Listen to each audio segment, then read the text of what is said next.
새벽 4시 한 남자가 택배 상하차 작업장에서 무거운 박스를 나르고 있었는데 그 누구도 그가 10년 전까지 수백억 원대 건설회사를 운영했던 재계 거물이었다는 사실을 몰랐습니다. 하지만 오늘 우연히 만난 옛 동료가 그의 진짜 정체를 알아보게 되고 바닥에서 다시 시작한 그의 삶에 예상치 못한 전환점이 찾아옵니다. 과연 한순간에 모든 것을 잃고 60대에 막노동을 하게 된 그에게 다시 일어설 기회가 올까요?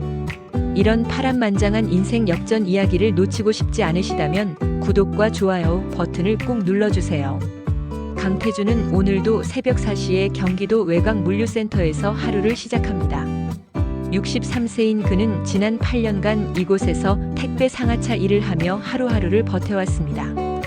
한때 태준건설의 회장으로 수백억 원을 주무르며 건설업계를 호령했던 모습은 이제 찾아볼 수 없습니다. 새벽 찬 공기를 가르며 트럭에서 무거운 박스들을 나르는 태준의 손은 거칠어졌지만 그의 눈빛만은 여전히 예리합니다. 동료들은 그를 그저 성실한 일꾼 강아저씨로만 알고 있습니다. 20대 알바생 김준석이 무거운 박스를 들다가 비틀거립니다. 태준이 재빨리 다가가 박스를 받쳐줍니다. 괜찮나 준석아? 무거운 건 나한테 맡기고 너는 가벼운 것부터 해. 준석이 고마워하며 말합니다. 아저씨는 나이가 있으신데도 정말 대단하세요. 저보다 훨씬 힘도 세시고. 태준이 쓴웃음을 지으며 말합니다.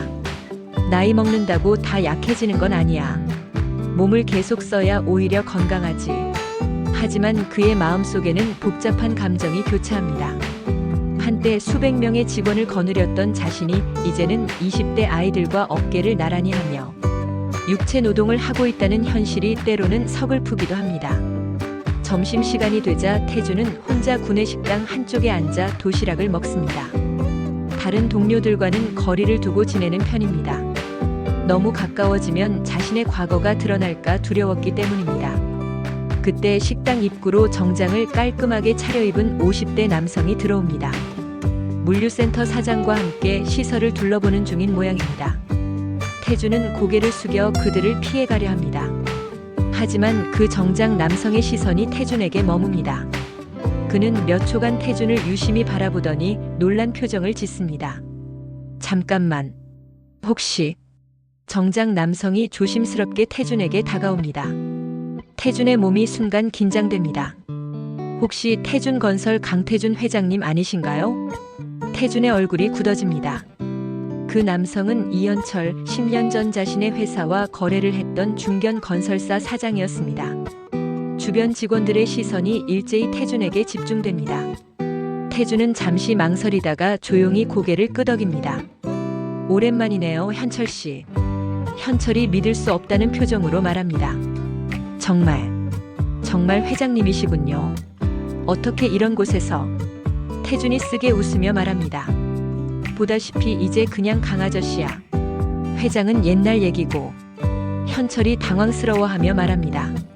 하지만 회장님은 태준건설은 업계에서 정말 큰 회사였는데. 태준의 눈빛이 잠시 흔들립니다. 10년 전 그 끔찍했던 기억들이 되살아납니다. IMF 때 버틸 수 있었던 건 현철 씨 같은 분들 덕분이었어. 하지만 2008년 금융위기 때는 정말 모든 게 한순간이었지. 태준은 천천히 자신의 이야기를 들려줍니다. 리먼 브라더스 사태로 시작된 글로벌 금융위기가 국내에 직격탄을 날렸을 때 대형 프로젝트들이 줄줄이 취소되었습니다. 은행들은 대출을 회수하기 시작했고 협력업체들도 하나둘 손을 떼기 시작했습니다. 한 달 사이에 모든 게 무너져 내렸어. 회사뿐만 아니라 집도 아이들 교육비도. 심지어 아내마저 떠났지. 현철이 안타까워하며 말합니다. 회장님, 정말 몰랐습니다. 그때 저희도 워낙 어려워서. 태준이 손을 저으며 말합니다. 아니야, 누구를 탓할 수도 없는 일이었어. 그냥 시대가 그랬던 거지. 나도 젊을 때는 운이 좋아서 성공한 거였고. 하지만 태준의 목소리에는 원망보다는 체념과 수용이 담겨 있었습니다. 60대에 접어들면서 그는 인생의 무상함을 깨달았습니다. 현철이 조심스럽게 말합니다. 혹시 다시 시작할 생각은 없으세요? 회장님의 경험과 노하우면 충분히. 태준이 고개를 젓습니다. 이제 나이도 많고 시대도 많이 바뀌었어. 젊은 사람들이 더 잘하지. 나는 이렇게 사는 것도 나름 의미가 있다고 생각해. 하지만 현철은 포기하지 않습니다. 회장님, 저희 회사에서 고문직을 제안드리고 싶습니다. 월급은 물론 예전처럼 많이는 못 드리지만. 태준이 잠시 생각에 잠깁니다. 하지만 곧 고개를 젓습니다. 고마운 마음은 정말 감사하지만 나는 이제 이런 삶이 편해. 복잡한 인간관계나 책임감에서 벗어나서 단순하게 사는 게 좋아. 그때 준석이 다가와서 말합니다. 아저씨, 휴식 시간 끝났는데. 이분들은 누구세요? 태준이 자연스럽게 말합니다. 아, 옛날에 알던 사람이야. 가자, 일해야지. 현철이 아쉬운 표정으로 명함을 건네며 말합니다. 그래도 연락처만은 언제든 마음이 바뀌시면 연락주세요. 태준이 명함을 받으며 말합니다. 고마워, 현철씨. 건강하게 지내. 오후 작업이 시작되자 동료들 사이에서는 태준에 대한 호기심이 일기 시작합니다. 하지만 태준은 평소와 다름없이 묵묵히 일에 집중합니다. 준석이 궁금함을 참지 못하고 말합니다. 아저씨, 아까 그 양복 입은 분이 회장님이라고 부르던데 혹시 아저씨가 옛날에 사업하셨던 거예요? 태준이 잠시 작업을 멈추고 준석을 바라봅니다. 옛날 얘기야. 중요한 건 지금이지 과거가 뭐가 중요해. 하지만 준석의 호기심은 계속됩니다. 그래도 신기하네요. 사업하셨던 분이 여기서 일하시다니. 혹시 많이 힘드시지 않아요? 태준이 잠시 생각하다가 진솔하게 말합니다. 처음엔 정말 힘들었지. 자존심도 상하고 세상이 다 원망스럽기도 했고. 하지만 지금은 오히려 마음이 편해. 욕심도 없어지고 하루하루가 단순 명료하거든. 준석이 감탄하며 말합니다. 와, 대단하세요. 저라면 그런 상황에서 견딜 수 있을지. 태준이 미소 지으며 말합니다. 사람은 적응하는 동물이야. 어떤 상황에서든 살아갈 방법을 찾게 되어 있어. 중요한 건 포기하지 않는 거지. 며칠 후 현철이 다시 물류센터를 찾아옵니다. 이번에는 혼자 왔습니다. 회장님, 다시 한번 제안 드리려고 왔습니다. 태준이 고개를 저으며 말합니다. 현철씨, 정말 고마운 마음은 알겠지만. 현철이 간절한 목소리로 말합니다. 회장님의 경험과 통찰력이 정말 필요합니다. 요즘 건설업계가 워낙 어려워서 저희 같은 중소기업은 방향을 잡기가 쉽지 않거든요. 태준이 잠시 망설입니다. 나이도 많고 세상도 많이 바뀌었는데. 현철이 설득합니다. 바로 그래서 더 필요한 거죠. 회장님은 호황과 불황을 모두 겪어보셨잖아요. 그런 경험은 돈으로도 살 수 없는 거예요. 그때 준석이 다가와서 말합니다. 아저씨, 저는 아저씨가 새로운 일에 도전해보는 것도 좋을 것 같아요. 여기서도 항상 다른 사람들 챙기시고 일도 체계적으로 하시는 걸 보면 정말 리더의 자질이 있으세요. 태준이 준석을 바라보며 말합니다. 너는 나를 너무 좋게 봐주는 것 같은데. 준석이 진심으로 말합니다. 아니요, 정말이에요. 아저씨랑 일하면서 많은 걸 배웠거든요. 힘든 상황에서도 포기하지 않는 것, 다른 사람을 배려하는 것. 이런 게 진짜 리더십이 아닌가요? 태준의 마음이 흔들리기 시작합니다. 그동안 자신이 쌓아온 경험들이 정말 무의미한 것은 아니었다는 생각이 듭니다. 현철이 다시 한번 간곡하게 말합니다. 회장님, 물론 예전처럼 큰 규모는 아니지만 함께 새로운 길을 만들어가면 어떨까요? 실패를 겪어본 사람만이 줄 수 있는 조언과 해안이 있잖아요. 태준이 천천히 고개를 끄덕입니다. 그래, 한 번 더 해볼까? 하지만 조건이 있어. 현철이 기대에 찬 목소리로 말합니다. 말씀하세요. 태준이 준석을 바라보며 말합니다. 이 친구도 함께 데려가고 싶어. 젊은 열정과 순수함이 필요하거든. 준석이 깜짝 놀라며 말합니다. 저요? 태준이 따뜻하게 미소 지으며 말합니다. 그래, 너 같은 젊은 친구들과 함께 일해야 진짜 미래를 만들 수 있어.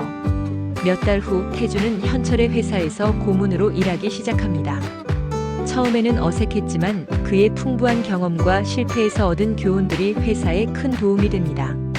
준석도 함께 합류해서 태준의 보좌관 역할을 하며 건설업을 배워나갑니다. 두 사람의 케미스트리는 회사 내에서도 유명해집니다. 어느 날 회의 중에 태준이 말합니다. 실패라는 건 끝이 아니라 새로운 시작이에요.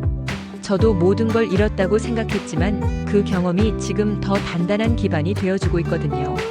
젊은 직원들이 감동받은 표정으로 듣고 있습니다. 태준이 계속해서 말합니다. 물론 예전처럼 큰 꿈을 꾸지는 않아요.